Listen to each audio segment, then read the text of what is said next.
Yo, yo, yo. This is Lord Beckton, your personal and sometimes 2K savior. I watched Nosferatu tonight, and I want to give you my thoughts. I think Bill Skarsgård, or however you say his name, um,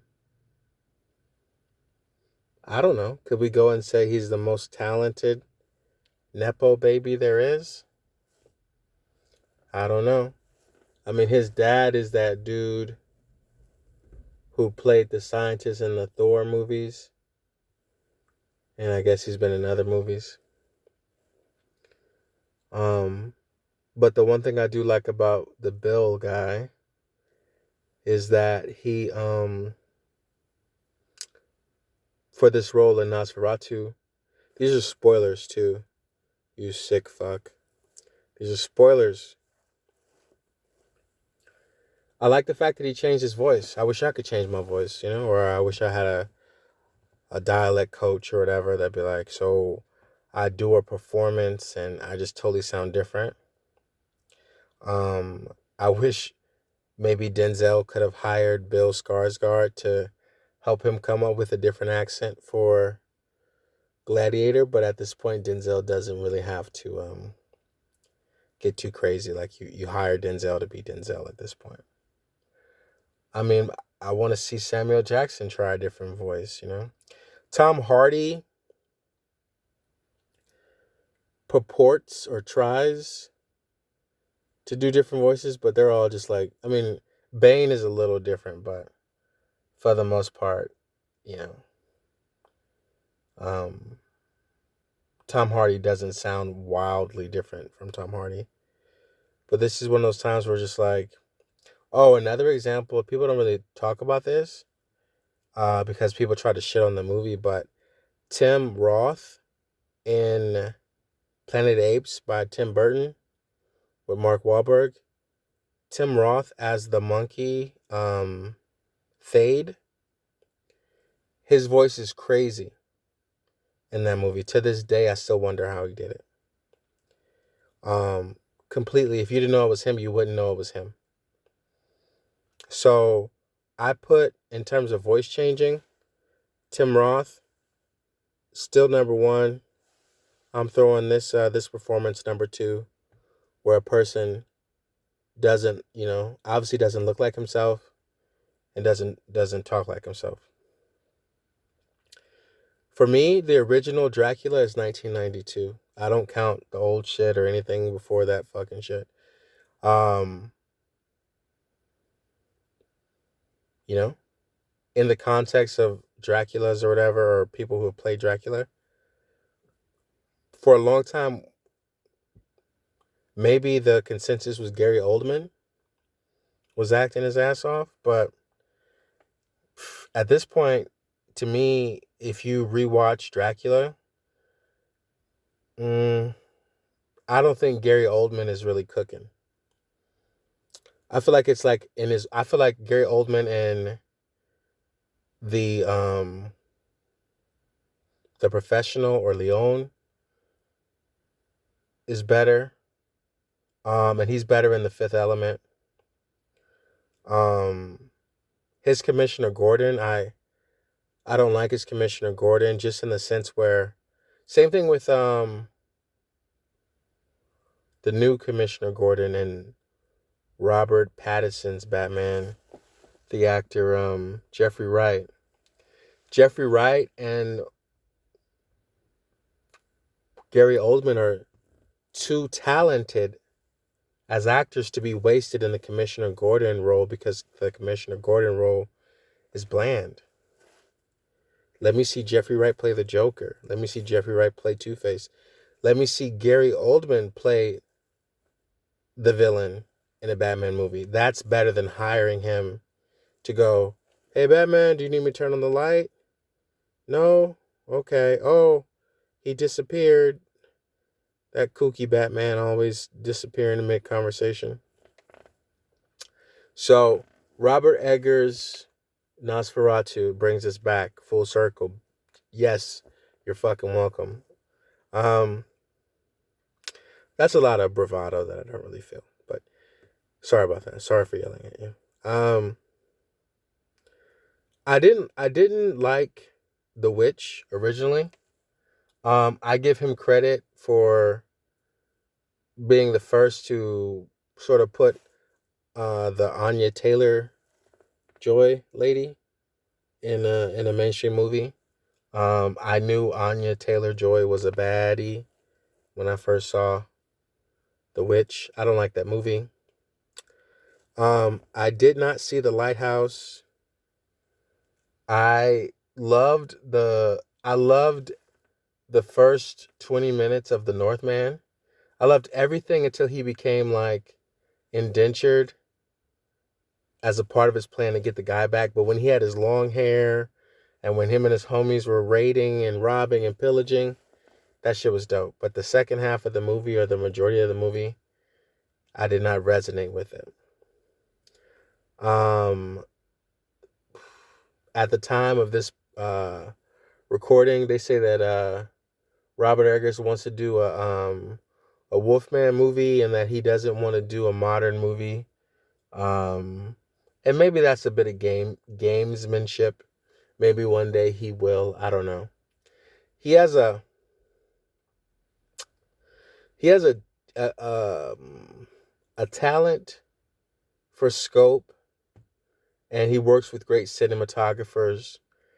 The scripts that he chooses are, in a way, super sparse and so densely populated with acting talent, it's hard to tell if he makes good movies or not.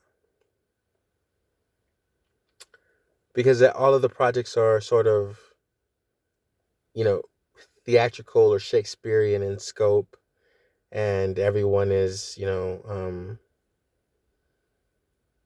all their ensembles of top tier actors.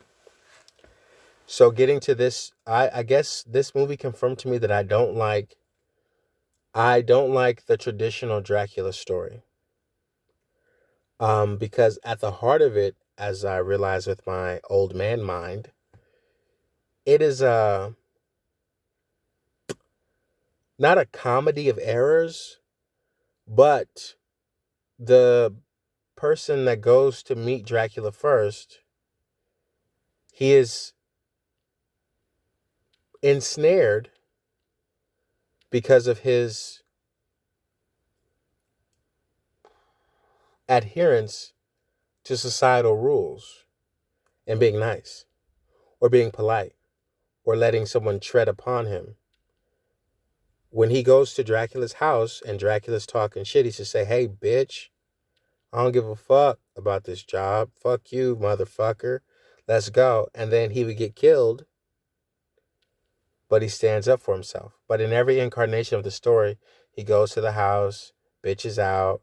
"Oh, okay, I'm sorry, dude." Whatever the fuck. I don't like that. In the new one, I guess it wasn't going to turn into Buffy the Vampire Slayer, but I thought they were writing it like they were going to give the female character some agency. And, I kind of rolled my eyes at that, but I thought she was going to do something. All she did was let him come to the house and bite the shit out of her. And then this has to be the dumbest Dracula fucking ever, because he forgot his fucking Fitbit at the house and he doesn't know when the sun's coming up. So I don't remember how Dracula dies in the Gary Oldman movie. I don't know how the Dracula dies in the book. But this was stupid.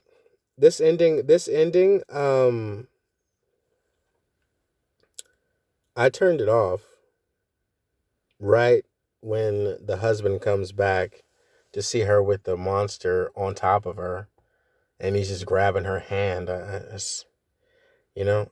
Push that nigga off your girl, but why can't we, like, the whole movie has artistic value, it's slow, whatever, we're vibing. How you gonna kill Dracula? The movie upends itself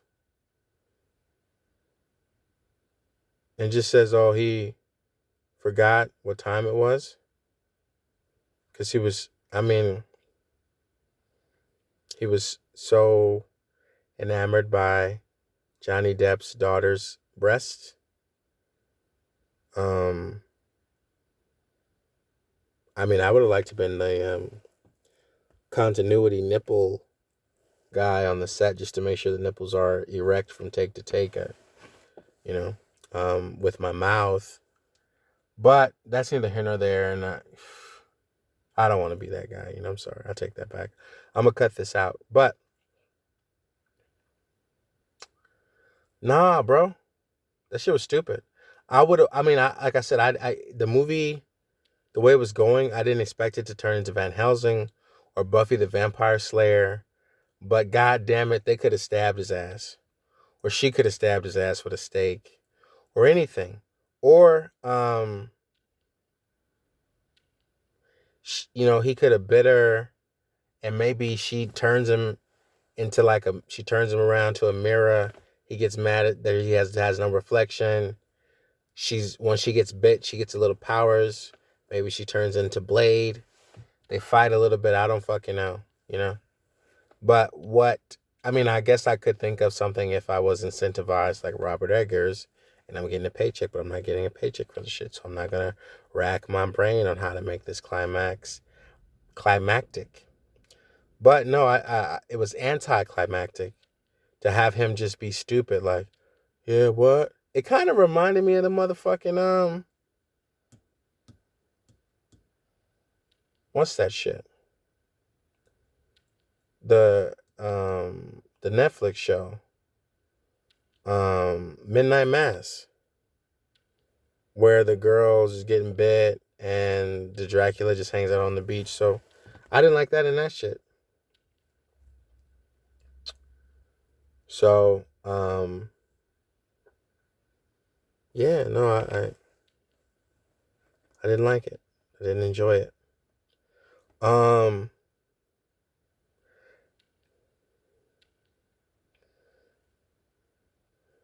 yeah. The other part is like, it just seems like a whole big parable for um cuckoldry, cuckoldry. I don't know how to conjugate that right now. But the idea that this girl's, first of all, in the context of this movie, I don't understand how she communed with Dracula when she was little. I don't know. To me, the movie glosses over that. How did she meet Dracula? Whatever the fuck, I don't know. Then the other part is, it just seems like a story where this girl's ex-boyfriend, for all intents and purposes, he's like a gangster or some shit like that, and her new husband is hella square, and that old dick is back in her life, causing havoc, bro. And the new guy is just like, I don't know what to do. Oh, sure, I don't fucking know. So I've gone on long enough. I will spare you. But no, I just think they should have thought of a better ending, and a stronger ending, a more clever way to kill Dracula. Would have elevated the movie to, you know, a status where I would watch it again. But this way, I wouldn't watch it again because it's like, did you run out of money? How the hell did you write this script and you're doing all these things and you get to the end and you're just like, he forgot how to tell time, right? He's coming to this new land. he packs one coffin. You know, he didn't pack two coffins. Didn't have a contingency plan. He couldn't find enough dirt for two coffins. But this is Lord Beckton signing out. Thank you.